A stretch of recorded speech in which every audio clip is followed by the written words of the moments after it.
Thank you very much, everybody. Thank you for being back so promptly. We'll move on without further ado, introducing our second speaker today. Over 3 decades worth of experience in 3D animation and extensive experience on packages such as Lightwave and Blender. But this is a talk to focus. This is a talk to shameless plug there. Yeah. And shock horror, the packages that the students use in their classes actually do get used in the industry. And that's what this talk is about, the skills that you need to establish yourself in a freelance career within the industry. So, without further ado, please welcome Sam Morgan.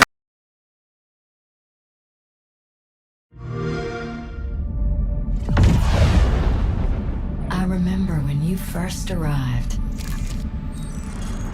You made quite the entrance.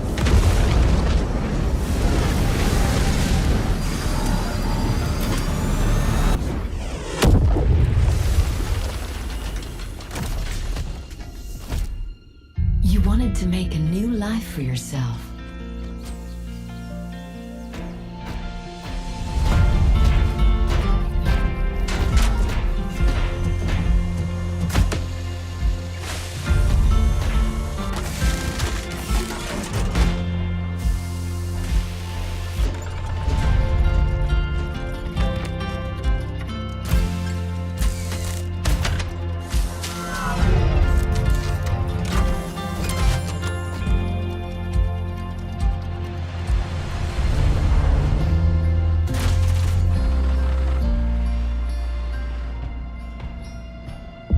And while you explored, you uncovered a mystery. I'm sure we can get to the bottom of this. Together.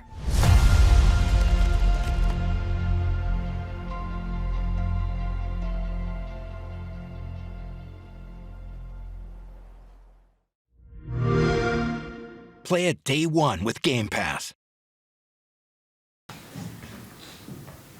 So I absolutely loved working on that, and I think the reason was, so I work independently essentially, and that got me working with a team of amazing storyboard artists, lighting, VFX directors, everybody that's involved in the kind of the workflow of creating a nice little kind of intro there for that game. That's still not released. That's on the Xbox store, I think, later this year, if that's your type of thing. The story that kind of tells the game, and if story's your thing, I can highly recommend this book here. This is by Will Storr, The Science of Storytelling. And I think the reason I kind of wanted to mention this is, you know, you read a lot of story books on how to tell stories, and it's kind of the beginning, the middle, the end. It's the structure, right? This kind of goes into the psychology, and if you haven't seen this, and story's your thing, then yeah, have a look at that. Yeah. So storytelling is the challenge that any of us face, grabbing, keeping the attention of other people's brains, really, in whatever kind of form that comes in. So hi, I'm Sam. I'm a freelancing. I'm a freelancer, and my company, it's a one-man company, is Frame 4. So I get involved in quite a lot of projects. You kind of go where the interest is, you go where the money is. I work from my home office, and I work with lots and lots of different clients. So I'd like to give you a little flavour. I put together a short demo reel of some of my past work. I'd like to play.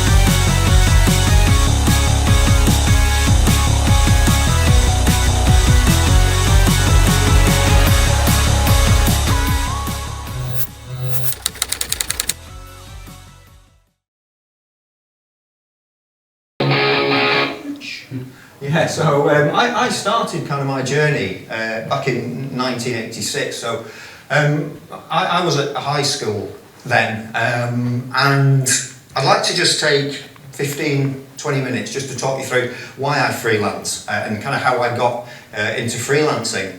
And back in 1986, well, I didn't know it, but I was about to embark on a career in the computer graphics industry. Really an industry that didn't exist. We know this guy, right? Luxo Jr., Pixar's, I think, second animated film. And I remember seeing this around about 1987, 1986. And I literally couldn't believe my eyes, right? So what am I back then? 14, 15 years old. And I've been raised on the Disney movies, right? Pinocchio, Cinderella, that kind of drawn animation. And I saw this, and there was something about this, it really lit a fire in me. And I think it's the realism, it's the way we can take those kind of inanimate objects in a real kind of sense and, well, bring them alive. There's a magic there. And I wanted to kind of embrace that magic. So I did a little bit of research on this. And it turns out this was created all on a computer. Right, but back in 1986, I mean, we had computers at school, right? And they were green screen. They weren't capable of anything like this. So how does like a 13, 14-year-old boy create something like this? I think back then the truth of the matter was, well, you don't. So I turned to stop motion animation, and this was me essentially being influenced directly by Luxo Jr. This was shot on 8mm film, by the way. I locked myself away in a studio, I think, at school, and had a go. It took me a week, you know, to do this and other tests. But it really got me into moving inanimate objects, and I think that's what really kind of excited me. And it was a few years later that. Sorry, let these two finish dancing, or it won't let me continue. Nice happy ending. Yeah, so a few years later, this thing came out, right? For those that don't know, this was a Commodore Amiga, and it really revolutionised what you can actually do. It took it a long time to revolutionise what you could do, because obviously you've got to render, right? So this thing had Deluxe Paint on it, which was like a forerunner to Photoshop. It had Sculpt 4D on it. You could build 3D things and make them spin and what have you. This is my very first computer animation. This was my bedroom. This took a week, right, to render. Now, you'll appreciate this is skipping, and that's because it's only like 3 seconds long, right? It took it a week to render that. Now that's a massive challenge for somebody trying to get into computer animation, and the technology's not quite there yet. And then fast forward a couple of years, this was my kind of first attempt at doing a render that wasn't something that is just a thing, right? I was trying to tell a story with it. And this got published in, what does it say down there, 90, I think it's October 1994. And I won £25. Which they never gave me. So I'm still. Is that you? Go for beer later. No, actually, to be fair, they did send me a little Wacom pad type thing, which I think was a little bit more valuable than that. So yeah, I had a go at this has been a great catalyst for me, for looking over some of my kind of past work. So I had a quick go at recreating this, and not really to see how far I'd come, but really to see how far the software had come, right? So this is Blender. This is my kind of main tool today. I was expecting booze. Thank you. It was Maya. We'll get to that. Yeah, and the reason I like this, I think, well, it's free, isn't it? So you've got a home studio right there in your bedroom, essentially. It does everything that you need. The speed of development is just crazy. Like as a freelancer, you've got to look after your own training, and that's a big thing when a new release comes out. You've got to spend that time. There's no training department. You've got to kind of look after that yourself. This is real time, by the way, as well, so it's amazingly fast. And I think the main thing for me with this software is the community, right? So in 8 or 9 years of freelancing, there's never been a problem that I haven't solved the next day. Right, so I go to a client and I confidently stand in front of the client and say, yeah, I can do that. And then I go away thinking, shit, how do I do that? And I take 24 hours and then I have the solution one way or another. So there's a lot of problem solving, and that's kind of what we ended up with. So a little bit better. And I think the 30-year gap between the two is not a testament to me, but it's a testament to the advances in the software. Right? We can create Look So Junior in an afternoon, literally. Whereas back then it took months and months and months of rendering and programming and all that goes with it. So we've got a lot of technological advances in there. So the tools available to you guys, it's phenomenal, right? The sky's the limit. It's only going to get better with AI.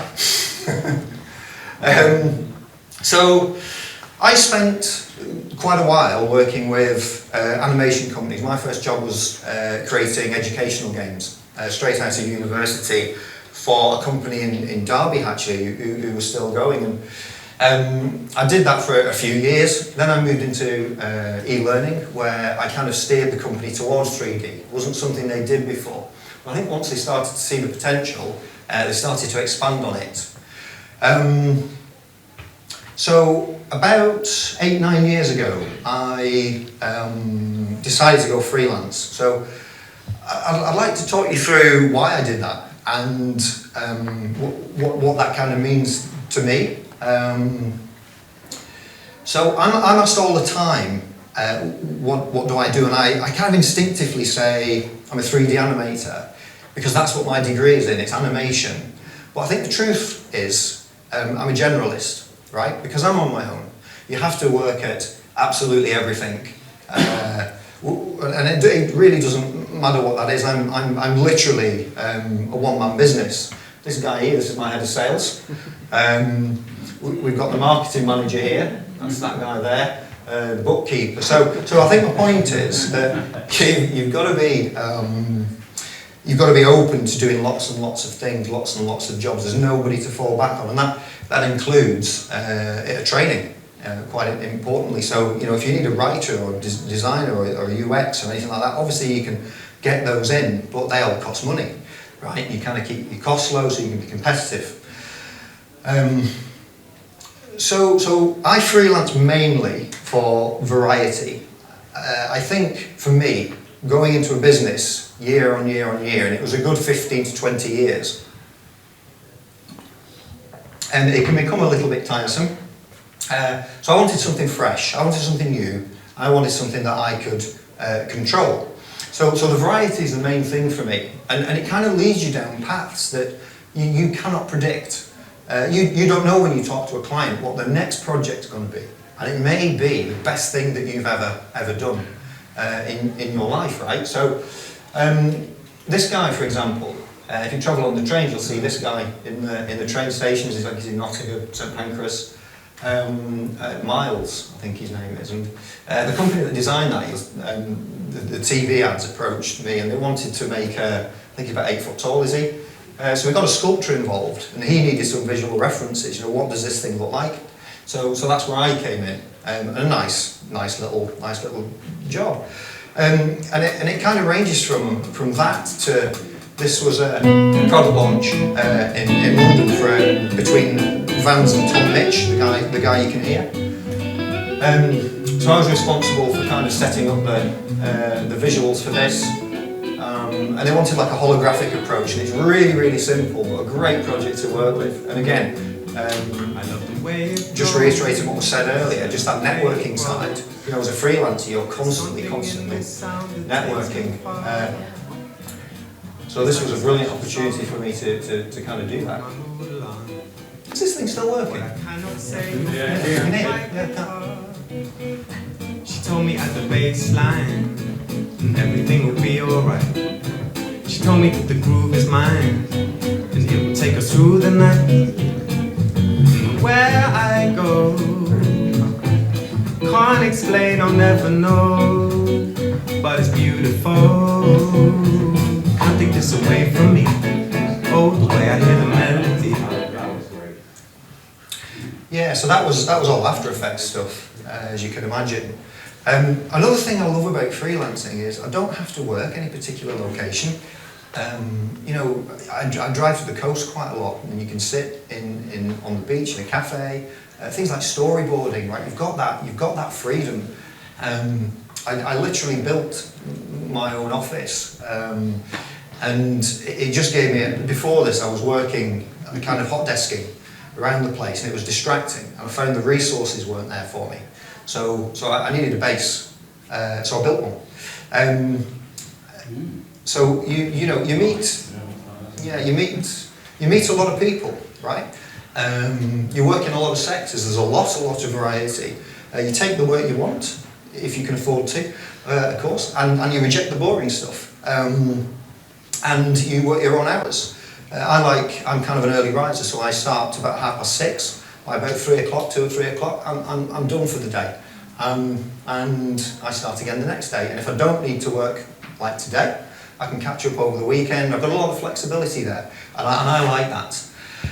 It also gives you the opportunity to work on your own projects. There's nobody looking over your shoulder. I found a lot of the time working in a company, companies of the past, I'm sure they're a lot better at this these days, but you know, if you weren't working on their stuff, you couldn't work on your stuff. So you were literally just burning hours through the day, sat there with nothing to do, trying to look busy. So this is a little concept I've been kind of working on, just privately. And this, by the way, is about 4 years in the making, just because of time. And actually, the guy is not even in here. He's a space robot, this guy, and he's looking for friends. We're trying to do an animation test just to see how it kind of works. So I'm not fully happy with that, but you know, we'll fix that probably in about 5 years. And some of the commercial projects that I work on as well, they are fantastic, beyond anything that I ever thought I would be able to work on. You know, when I pictured myself freelancing, it was maybe being a small cog in a bigger wheel. You know, can you look at the lighting of this shot, or can you model me a character or whatever it is? But you get the opportunity to influence as well. So this animation here was done for Penhaligon's in London. They sell perfumes to whoever wants them, really. They're quite a premier brand. And this was their Christmas ad last year, just gone. This was done for Instagram, and we started this back in January last year, so the development process was quite a long time. I was quite surprised to get this call because it was January and Christmas had just gone. I was kind of wondering whether they missed the deadline. So there's a duck here. I was responsible for that. There's a little dancing robot coming up. So again, great for me to work as part of a team, you know, and kind of get back into that and have that kind of human connection.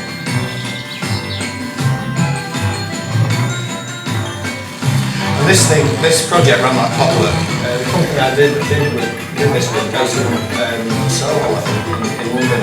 They had the storyboards already, everything was signed off, you know, they were really on it.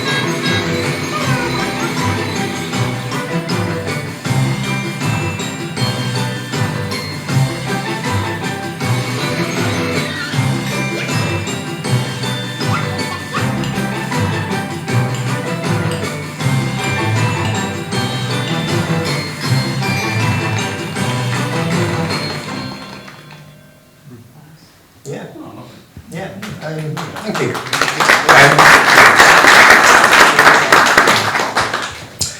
Yeah, and then there's other clients. So looking back at the animation we saw at the beginning, a lot of changes there. We don't like how this guy jumps. Can we see how he jumps fully rendered? Okay, we don't like that. Can you redo it? Can you make him clumsier? He needs to slip. Oh no, we don't like that either. Can you make him roll out of the back? Okay, so you're constantly modifying, adjusting all of the time. you know, we don't like how he falls. I think that's quite good. Can he spin? No, we don't like that spinning more, he needs to come towards the camera. You know, there's a little kind of glitch in there, so the detail that clients look at things, when you deliver one thing, is unbelievable. They will criticise or critique that one thing. Whereas if you package it into a bigger thing, chances are they'll miss that thing. so deliver big things to clients, otherwise they micromanage you. You know, take the cup out, put the cup in. It's too rusty, less rusty, don't like this wire here. You know, and that's kind of how this project was done. And it's kind of draining, to be honest. And I think one massive issue that I'd say any freelancer has really is working in isolation. It's a big thing, where do the ideas come from, right? There's nobody to bounce off. You kind of trade that when you leave a commercial environment. The pressure is put back on you to come up with those ideas, and they are usually very, very quick turnarounds. You know, clients will approach you and say, we've got this idea, and they'll literally link to a Disney Pixar film on YouTube and say, can we have that by Friday? And this happens all of the time, right? So you've got to come up with ideas, you've got to come up with them quick. So it's useful to have a bank of ideas. And I watched a presentation by this guy. So this is Phil Tippett, and for those that don't know, he's a hero of mine. He worked on Star Wars back in the day. He's a stop motion animator, right? So he's kind of been through the industry from the 70s onwards, really. And Ed 209 for RoboCop, I think that was. And of course he's won a few Oscars, hasn't he, along the way with Steven Spielberg. And just on that working in isolation, where do your ideas come from? He has this to say. My wife was an editor on Amadeus, or in the editorial department. And so we would go out to dinner with Milos Forman, and I asked him for advice as a young filmmaker. And he told me the best advice ever that I ever got, which was if you want to take a good shit, you have to eat well. And it totally made sense. You know, the more you have time to let things cook, it's a huge help, you know, because you're filling up your unconscious brain with ideas. Yeah, I mean, some great advice. He's got an eloquent way of putting it, right? But I think what he's saying, if we interpret him right, is let it stew. Right, every experience that you have, grab yourself a notebook, you know this, fill it up with ideas. They don't have to be for now. My robot character, you know, that's a long-term project. That's going to take me 10 years on my own to make a 10-minute film, right? But all the time, that's partially because I'm taking his advice, I'm changing it, new ideas are coming in, and I'm tweaking it, and I'm never happy with it, and I don't think I ever will be. Get yourself somebody that can give you feedback as well. Easy when you work in a company, not so easy if you're freelance. I get my feedback mainly from my clients, and I have never had feedback that's made the thing worse. It's always made it better, right? You get precious about your work. You make it, you ferret away until the early hours of the night, and you look at it, and you present it to the client. They look at it and they say, "Oh, change this," because your vision doesn't match their vision. And they give you a bunch of feedback, and your natural response is to, because you're precious about your work, is to kind of, you know, get kind of upset about that. But don't. Take the advice, go through the process of changing it, and honestly, looking back at the work I've done, it has never been worse. It's always been better as a result of feedback. Rejection is just redirection, right? Okay, so I want to talk about the project process, and not so much, you know, storyboarding, animatics, and so on. More the kind of commercial side, just a little bit. So, how do I get clients is the biggest thing. And when I see so many people, when they first start freelancing, they've got this almost like rose-tinted view of it, where all the stuff I've spoken about, working where you like, on the hours you like, on the projects you like, sounds great, but just to bring it back down to earth, this is the main thing, right? And I kind of touched on it earlier where I said I was head of marketing, head of sales. You know, if I was to draw a pie graph, I'd say when you first start, 100% of your time will be you being a salesperson. Now that does involve getting a portfolio together and having something to show, but you need to interact with people. So the way I manage that, and the way I manage that and still do, is I will take a list. I don't want to overface myself with, oh my God, I've got to get somebody as soon as possible. I kind of look at it as a journey. So I'll go onto the internet on Monday morning and just pick 3 clients or potential clients, and only 3. And get yourself a CRM system, a customer relationship manager, if freelancing's interesting to you. And every interaction you have, log it in there. And don't do anything with them. Go for a cup of tea in the afternoon. But the next day, call those 3 people. And it doesn't have to be a big, long-winded, this is the same for getting a job, by the way. It doesn't have to be a big, long-winded thing. Let them lead the conversation. They are not waiting for you to call thinking, where do I get an animation? If they want an animation, they've already gone and got one. There's loads of people out there. All you're doing here is saying hello. Here's my work, and goodbye. And that's it. It's a 30-second conversation. If they want to lead it somewhere else, fine, follow them. But get off the phone, the busy people. And then in the afternoon, you pick 3 new clients. And on the Wednesday, you call them, and then you pick 3 more. And eventually, and it may take a month of doing this, right? But eventually, you will have thousands of contacts. And somebody will call you at some point, whether it's 3 months later, whether it's 6 months later. And that's how I approach it. And eventually, you build up a client list, and you start getting repeat business. And then you don't need to do this. But starting out, that's kind of how I handle that.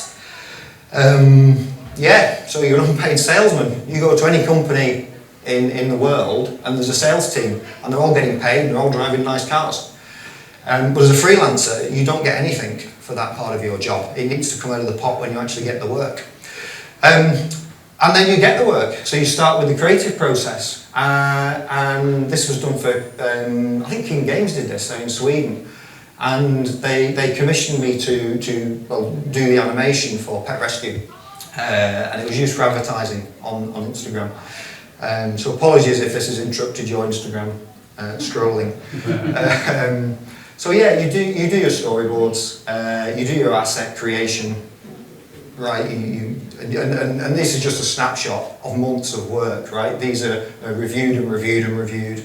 You do your turntables. There was about 20 versions of this guy. Again, I made the mistake, I think, of delivering too little too early. And, oh, can you just make his eyes a bit bigger? The back of his ear's not coming out right. He needs 2 tufts, his paws are too big. His tail's too stubby, can you make it pointier, right? So we're getting all those kinds of things fed back. But eventually, you get to your character sheets. And hopefully your client will sign those off and say, great, put that into animation production. And then you get to start to work on the story. Premiumbeat.com. Premiumbeat.com.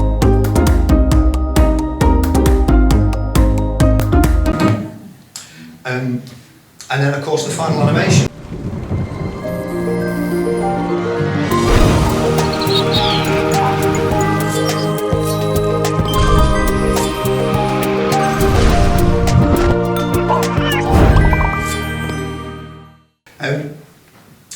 Another thing that I hear a lot of people say, a lot of filmmakers say this, a lot of VFX guys say this, they work so hard on a small piece and it looked great.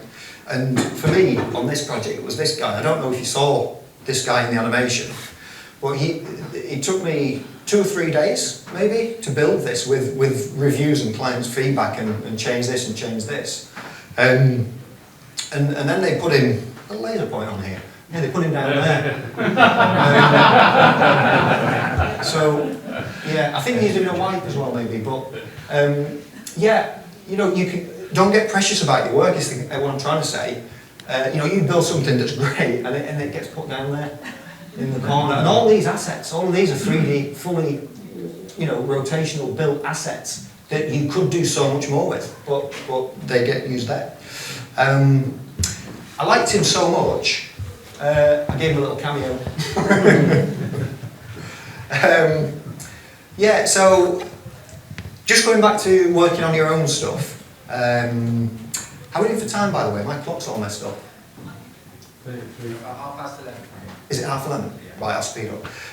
Yeah, shortening your story, so we'll just fly through this very quickly. I like the idea of how few brush strokes can you use to convey an idea, how quickly can you set a challenge, and how quickly can the character resolve it or not. So I made a series of these. Oops. Dio? No, that's not what I'm playing? Okay, cool. Yeah, same thing. So, yeah, I know we touched on this earlier, but the AI revolution, friend or foe? I don't know, my personal view is if we don't use it as part of the creative process, and it's used for things like rotoscoping or one of the studios doing the animation now, aren't they, for the rigs and things like that, it can be a huge time saver. So keep up with change. Don't see it as a threat.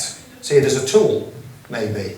And just back to Phil. Phil had a point to say on this, because of course when he worked on Jurassic Park, he was essentially replaced by Steven Spielberg by Industrial Light and Magic, right? He didn't want the animatronic dinosaurs anymore. ILM pitched in the digital dinosaurs. And this is what he has to say on that. Yeah, I was not that happy about it. Particularly on Jurassic Park, when it was determined that Spielberg wanted to go with CG, because ILM, Dennis Muren, had done a test, and he said, that's how we're going to make the movie. And yeah, he said, how does that make you feel, Phil? And so he was very kind and very insightful about people's emotions. I said, you know, I feel extinct. He says, that's a great line. I'm going to put it in the movie. So he was great. And they kept me on, because I knew, you know, all the stages of production, pre-production, production, and post-production. And I also knew a lot about dinosaurs. So I was able to help Spielberg and David Koepp, the writer, out by suggesting different dinosaurs. Yeah, so adapt your skills, because it will change across your career. You know, you're going to have, 30, 40 year careers. It's not going to be the same in 40 years' time as it is now, and I have to do the same on a daily basis. And then I thought, well, how can I use AI? Is it useful to me? So I threw this into ChatGPT, just write me a little war movie, and it came back with this. And I thought, how much AI can I use to build a thing? And he called it the Skies of Val, which I thought was pretty good. So I fed it this image, Stable Diffusion. I threw that into Stable Diffusion and said, right, there's the script, there's the image, make me a film. And it, do you know what it did? High above the coast of Britain in the This is AI audio as well, by the way. island kingdom, a silent center. Never a day passes but raiders come to challenge our security. Keep an eye out, Charlie. We're getting close. Copy that. I've got your stakes. We're entering the target area, Charlie. Stay sharp. Good, right? I've got your back.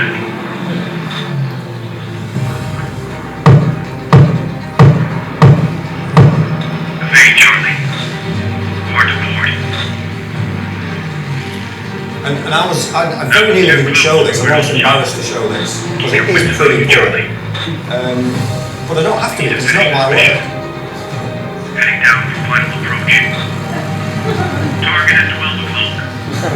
I see it. Let's make it count. Throwing too much fire. Target neutralized. Good work, Charlie. We did it, Rivers.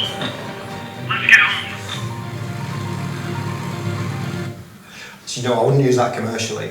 Maybe for an animatic to sell an idea, but it's only going to get better from there. And I think one point that was touched on earlier is AI is great for new ideas, but you put something in and it gives you what it gives you, right? And clients want specific things. So, use it where you can. I mean, look at these clouds. These clouds are amazing. I didn't animate those. It animated them behind the foreground image, and that wasn't a layered image. I don't know what it did there. Pulled them out on its own layer, I'm not sure. So that's one example of AI, and no doubt I will be using some of that in the future, where the strengths are for me. But there are people out there, and I've not quite figured this out yet, but this guy, AI Whopper, is that? I mean, that's AI. Pretty good, right? Yeah. So somebody said, right, to replace CD artists with robots, clients will have to accurately describe what they want. So we're safe. Right. And the other thing worth mentioning is the AI will have to understand what it means when a client says, just change that back to what it was last November, because I like that version better. And until that happens, we're good, right? So I just want to leave you, I'll run a little bit over, I just want to leave you with this guy, if this works. How much to not live your life? How much to not follow your dreams? How much do I have to give you? For most people in their mid-20s, they've just left college, or early 20s, they've left college, and you go, they give you 35 grand to compromise on everything and always be tired and just work to my time.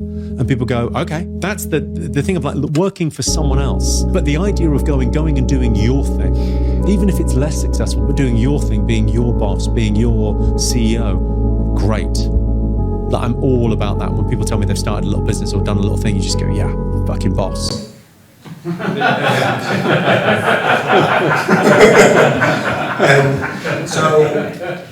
I mean, I only came across that researching this, but he's bang on, right? And that's kind of my feeling as well. That's the end, live a great story. Yeah.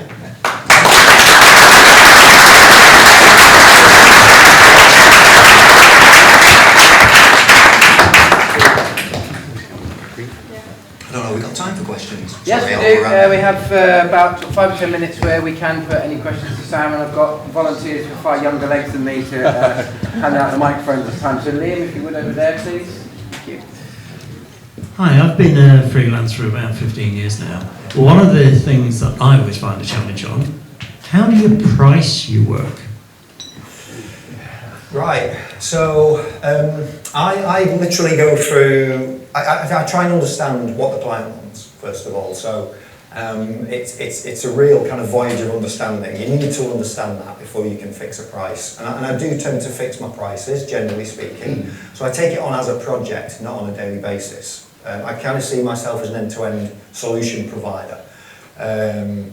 So I literally go through the tasks that I need to do, and I've got a form that I literally fill out. I need to spend a day modelling this thing, a couple of days animating this.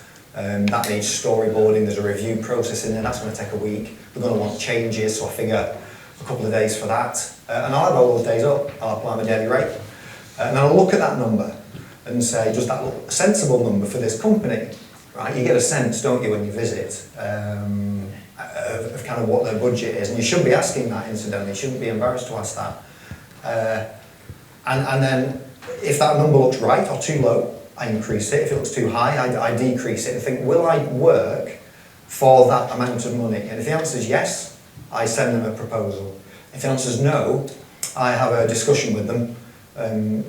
Is there any more money in the budget, or can we compromise somewhere on the quality, the time, maybe, the animations are the expensive bit of that. Could we do something in like a storyboard, like anime type thing, less frames, less cash? That's basically what I do, yeah. Yeah, similar for you, I guess, yeah. No, absolutely. Yeah. You have a plan. Yeah. You look at it, you go, what a ridiculous figure for a one-man band to ask for. Exactly. Or, no, that will basically mean you're working for templates. Yeah. And you get a sense with the first conversation as well, right? You understand whether they're putting the feelers out there, whether they're serious, whether they have a budget. Do they have a boss on their back who they have to sell to? You're talking to the right guy, I don't know. You might be talking to somebody that's been tasked just to find a pool of freelancers. You don't want to be talking to that guy, you want to be talking to the other guy. So yeah, that's kind of what I do, and that's part of the sales, isn't it? But all that's unpaid. You do that stuff for free. Yeah. I had a similar question. I've been a freelance for a long time as well. I thought you were going to give me £25. Yeah. And so, how do you deal with clients who say, if you do this job cheaper, you'll get so much exposure, you'll get so much more work? Yeah, I ignore it. I ignore it. I flatly don't believe it. I've got one at the minute that's doing exactly that, and it's not a low-paying job. But anytime he perceives that I'm complaining, like we haven't agreed on that, that's extra. He says, "Oh, but there's more work coming." I'm like, forget that, right? That may not land, but we've got to deal with this problem now. So I hone in on the problem, and just kind of make that a specific thing for them to concentrate on, really, and completely ignore it. Yeah.